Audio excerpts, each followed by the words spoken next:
All right. So today I'm catching up with my dear cousin, Grace Trinidad Cruz. Welcome, Ah, Manang Grace. Hi, Jong. Hello from the Philippines. Yes. Warm Philippines. Yeah. So I So, got this background, no, to show that I'm in a tropical setting. parang tingin ko parang Mediterranean eh. Yeah, yeah. Wish lang. Wish na lang. Yeah. Sana all. Sana all. Yes. Okay. For my non-Filipino listeners or followers, we have this culture we have where we call our elder brothers and sisters or relatives or even strangers. No, we call it manang, ate, kuya. So these are typical to us. So since my guest today is kind of, how would I define it? Kasi Older sister. ano ko eh, chat GPT ko yung pangalan mo eh. Uh, And then ang lumabas, grabe, with all the titles and the accolades. So sabi ko, it's okay. I will just start soft lang muna. No? Yeah, So, yeah, yeah. uh, before we'll dive in, Manang Grace, can you tell us who is Grace Cruz? Ah, yeah. All right. Oh, yeah. So thank you. Also, Grace Cruz, thank you for inviting me, first of all, Jong. I'm Yeah. really honored to be a guest in your program. I don't know what it is. I was just surprised you are having this YouTube channel, and then you invited me. So thank you. I feel honored. So I'm Grace Cruz. I'm a cousin of first cousin of Jong Jong. And you can say now we are like transnational families na magkaiba tayo ng lugar geographically but Yes. still emotionally connected. Kasi anytime Yeah. naman na makikita tayo, parang we're still family, di ba? Parang we connect where we left off. So Yes. I'm based in the Philippines. And this is where I was born, I was raised, and I continue to live. And I am teaching at the University of the Philippines here in Diliman. So Okay. nice to hello to your audience. Yeah. All right. So thank you for that short introduction, Manang.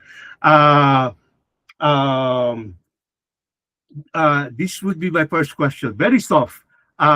Growing up, Manang, ano yung mga, kasi you're the only cousins we have, eh, no? And from my mother's side, bali, first cousin tayo.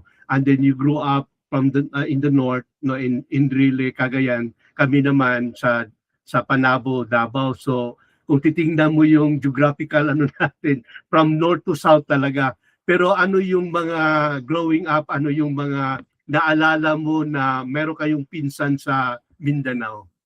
So yeah, Jong, as you mentioned, your mama and my mama are sisters, and Mhm. unfortunately, they were married to guys who were in the opposite side of the Philippines. One is up Yes. north, and the other is down south in Davao. We are up north in Cagayan. Mhm. We grew up nga separately geographically, and it was only from time to time, it was so difficult to travel within the Philippines at that time because Yes. transport cost was very expensive. And of course, our Mhm.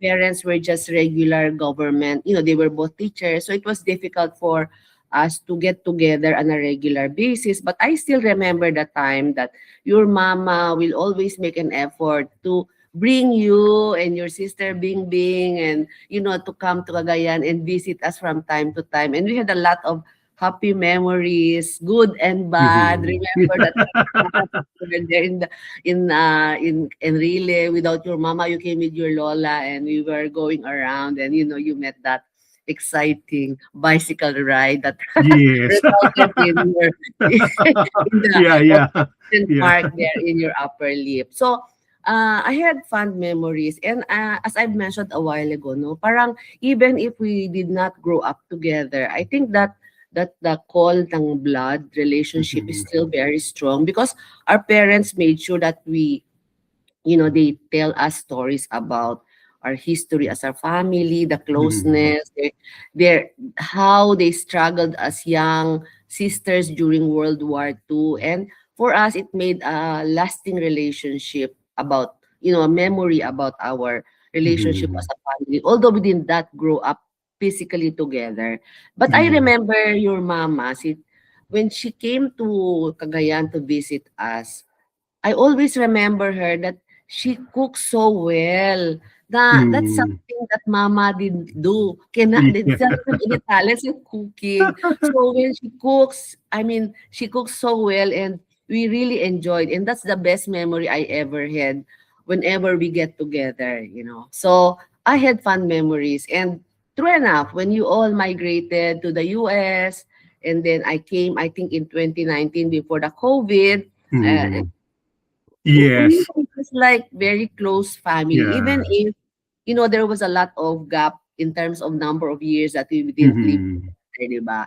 But when Yeah. we met each other, I stayed in Manang Janet's house. I also stayed one night in your house because Yes. you did not want me to go home to the Philippines, without me staying at least a night in your place. So those are very happy memories. Of course, I have a lot of memories about you also doing a lot of things when you were in Manila, preparing Yes. for your trip to the US. I mean, there were a lot of things that we shared together, stories when you came to visit or I went to visit you.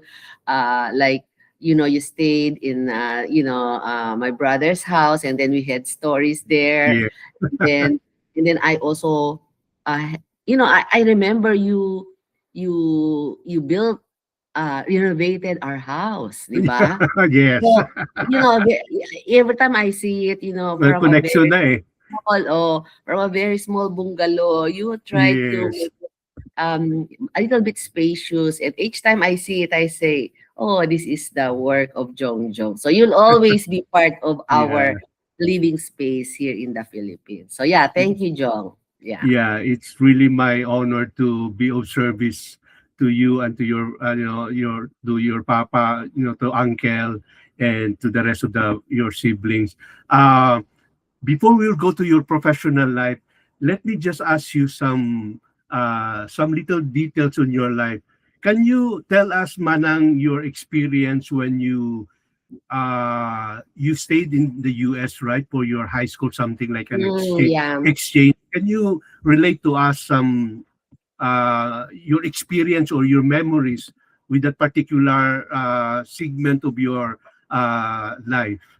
Yeah, so thanks, Jong. So actually, I was lucky enough that when I graduated from high school, Mhm.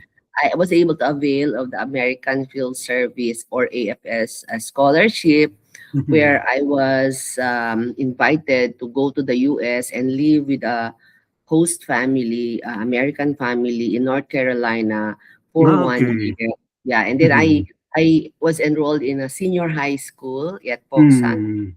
High School in North Carolina. And then, of course, there I was immersed in the American culture, although it was down south, di ba? North Carolina Yes, is down yes. south. So, in a way, it was a better match with where I came from because I came from a very rural area in Cagayan. Mm, So, yeah. it really matched me well. They also chose a family in the rural area or major rural area of the US. So, I stayed there and I live with family with a sister who also goes to the same school with me. She was young. Mm, She's okay. 1 year All right. younger than me. And then Mm. after that, that year, I was able to visit them again 3 times after because we Oh. developed close relationship. So So how many years was that? I stayed with them for 1 year. Yeah, Ah, for 1 year. Okay. just Yeah. 1 year. Yeah, and then when I Mm. came back, yeah, I continued with my college. But Mhm. when the opportunity came, I was able to visit my host family again at least 3 times. 3 times. Are still After, and yeah. you're still alive? No, they unfortunately they passed on Ah, already. But okay. I was able Mm. to see them in their Before older they ages before mm. they passed on. Yeah, yeah. So it's great to see, you consider them as your family, right? And you Yeah, know, American yes. family. So Yeah. how was the experience of like the culture or the food or the Mhm. dialects or the the lang I mean Yeah. the the English speaking. Yeah, I think it was a very big transition for me because imagine I was only 16 years old when I came. Mm, And in fact, it was a difficult decision for my parents because I remember Papa was quite reluctant to send me there at such a young age yes. to be Yeah. separated. At that time, there was no phone. You know, we just write Yeah. each other and then it takes a Mhm. month before our letters would reach each other. And so it was also difficult for me, but of course, I tried my best to adjust to the new environment because it's something Mhm. that excited me also. And then I met new friends in the school. I was enrolled. Mhm. I enjoyed school. I had organizations. I traveled Yeah. also. So those things I enjoyed a lot. And then looking back, I felt that that episode in my life was really a turning point. It was like a game Mhm. changer for me because after that I was more mature. I was more Yes. confident of myself, you know, because in the Philippines I came from a rural area, but after that Mhm. experience and then I went to UP, I felt that it helped a lot in terms of my personality development, in terms of my Mhm. confidence. And I think the a lot of my success as an adult was also drawn from that Oh. 1 year of experience that I live independently from my parents. Yeah. Yeah. And So family. Yeah. I'm glad I've asked that question because, now that I know that, you are trying to connect the past where this experience of yours in the past has somehow give you it is where you are right now, diba? Yeah, So, yeah. yeah. So, in your professional life, Manang, tiningnan ko sa, sa ChatGPT and then ang lumabas dito, Grace T. Cruz is a professor of demography at the University of the Philippines Population Institute, and she is one of the country's leading expert on population aging. Though I don't want to ask very technical on this, but just give us a lay understanding man ng ano itong mga ibig sabihin ng dagdagan ko pa ha para uh, over 3 decades of academic and research experience is demography, especially in aging, health, mortality, and longevity. So on and so forth. PhD in sociology, MA demography, BS Statistics cum laude, University of the Philippines, Diliman. And then you also have the diploma in population and development in Hague, Netherlands. Yeah.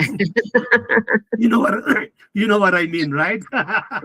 Yeah. Yeah. Actually, Jong, parang those are just credentials. And Yes. for me, I'm very grateful that I was given an opportunity to be able to expand my academic horizons and achieve, this level of academic achievement, no? And then now, as you mentioned, I'm a professor here sa UP, and then as part of my research, because in UP you do three things. No, you don't only teach, Teach. but you Yes. have to do research and you have to Mm-hmm. do extension work. Extension work Mm-hmm. means you have to give back to society. So we Yes. have to help because we cannot just work within the university. You have the responsibility also to share your knowledge to the entire Mm-hmm. for to the entire country. So it's like extension service we call it. So that's what I do now. Mm-hmm. And one of the focus of my research is on the aging of the population. So Yes. it's I've been collecting data on older persons in the Philippines, and we're helping government inform them about how to prepare for an aging society because the Philippines, akala mo we're a young population, but very soon we'll be Mm-hmm. transitioning to an aging society. There will be a lot of older persons, and we have to take care of them. No, so we need research to be able to come up with Mm-hmm. programs to help improve the well-being of older persons. So that is my contribution to society, and that's my Yes. research. And I'm also glad that personally I'm benefiting from my research because Yeah. also part of the Yeah, we're getting older. cohort of the older Yeah. persons. That's the future for me, and I think it's nice that I'm preparing well by through this research that I'm doing. Yeah. Yeah, okay. Na, So, sinali ko din sa ChatGPT ko kung ano yung itatanong ko in terms of your professional and it so happen yung sagot mo ngayon naka-align doon sa ito yung tanong how prepared is the Philippines for its rapidly aging population? yeah.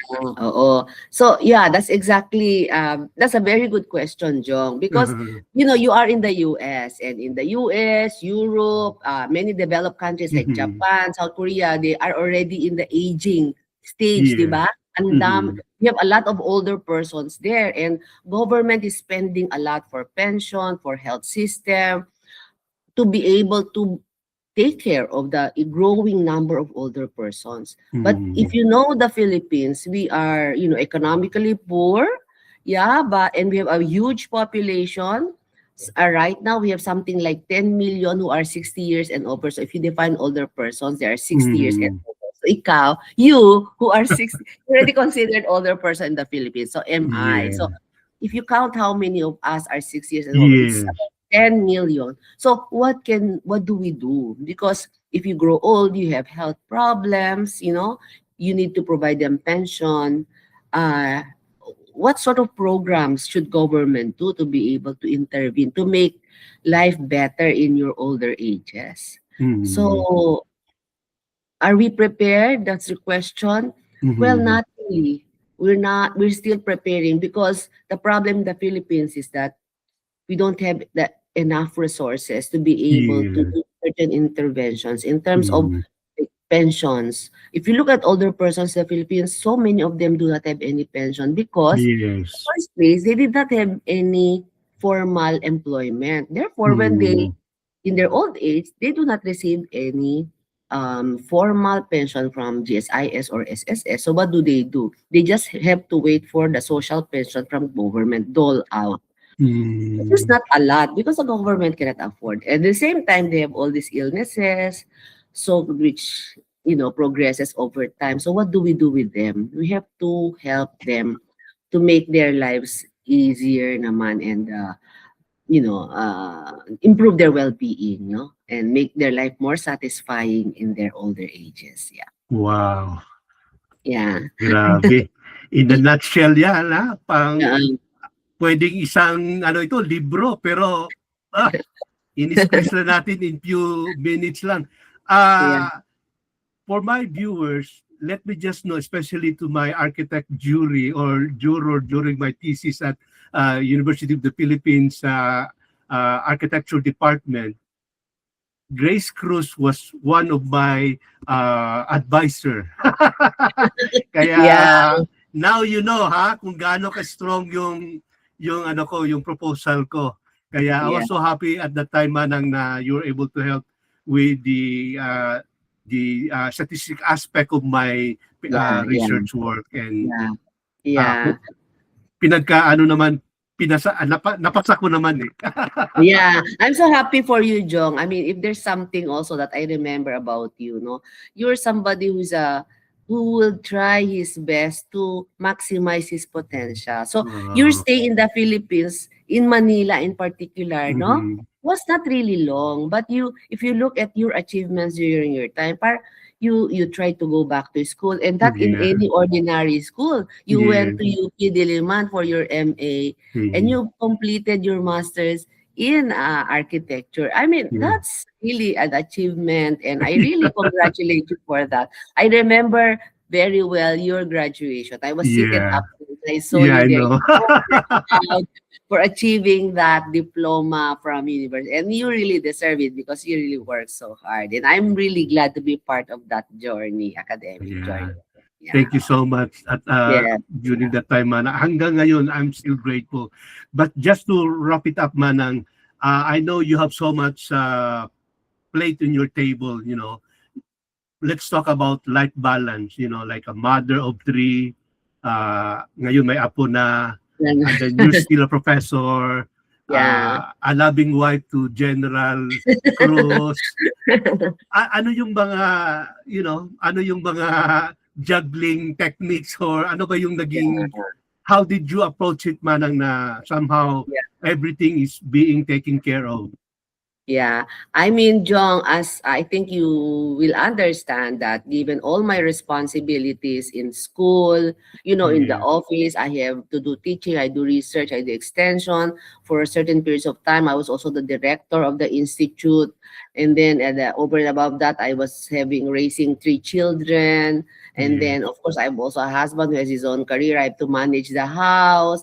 We also have a school there. Papa, during when my Yes. father was still alive, we really also have to come in and take care of him. So there was really, as you said, a lot on my plate. And yeah, it's really difficult to balance. But I mean, reflecting on those times that Mhm. life was really very demanding on all aspects. I think I'm very grateful that I was always praying for enlightenment to Mm. make the right choices so that I know what things to prioritize. And I know very Mhm. well that it was always the family that took center stage. I had the option to like go to the US, for instance, for my PhD. But for me, I said, if I do that, I would leave my family behind. Mm. Of course, anything can happen. So for me, it was very clear in my mind that it was my family that was most important, and everything else will fall as on the side. So that was I. It was very clear. I think it. I always made sure that I know my priorities so that Mhm. even though there was a high demand from my work, which was is always the case until now, I made sure that I didn't sacrifice too much of my family, and I'm glad that at this point my children are all done with their careers, and thank God, they have all graduated, and Yes. yeah, and they're living happy lives, and so I think okay naman, no? And then I'm also very grateful that I have a husband who understood my career, and he did not come in the way and competed with me. He always supported Yes. me. He always says, "Okay, go for it." I mean, he will always support me, and I'm very grateful for that. So I think there are a lot of ingredients also that help me survive to come out successful in a way with in terms of my family, my career, and other things, my relationships, no, which I was able to maintain. So I continue to also serve the community in ways that I can, but of course, Mhm. balance is key. Oo, Yes. really difficult, but yeah, I try my best as much as possible. Make sure that, I give priority to the more important things in life. Yeah. So I think, yeah, yun yung what I All can say right. about, yeah. Just Yeah. one final question. Mm. Looking forward, Manang. I know Oo. you're still with UP right now, right? Yeah. Or I'm still working. so Yeah. I don't wanna ask your hindi kita tanungin sa edad mo, pero No, I'm ah, 64. It's okay. I'm fine. you're 64, 64 okay. years old. Yeah. Yes. Yeah. So, ano pa ang what's next to what you are doing right Yeah. now? Yeah. Yeah. Of course, when you're 64 and you're near retirement, it's something that I'm preparing for. I mean, Okay. that's something that I Which got is from. kailan 'yan? In the Philippines, mandatory retirement is 65. But Okay. yeah, in the university, you can of course extend for another year. But I mean, this is within retirement years, and in a way, I'm preparing for it already, and I Okay. look forward to retirement and do other things because I think during those years that I've devoted to myself, mostly to family and work, there are things that I also want to do personally Personal, yeah. that I want to spend more time on. And then I also want to spend more time with the school of Mm. our family, Yes. school in Cavite. I want to be more involved in other things in the community. So I'm already preparing of certain activities to make sure that life continues, and Mhm. then that life is going to be as exciting. There will be just a shift in the activities, but I hope that I will still be able to contribute as much and derive meaning from the things that I do. Yeah. Because I think in the end, that's what matters. That in anything we do, we should find fulfillment. We should be able to Yeah. be, because that way we are also able to radiate that happiness to the people we work with on a regular basis. Yeah. All right. So thank you so much, Manang, for gracing my podcast. Yeah, And you're welcome, Jong. thank you. And I really wish you well with this Yes. new hobby of yours. And I hope that your audience will continue to appreciate and inspire you to do more. Yeah. All right. Bye-bye. Bye bye. Regards.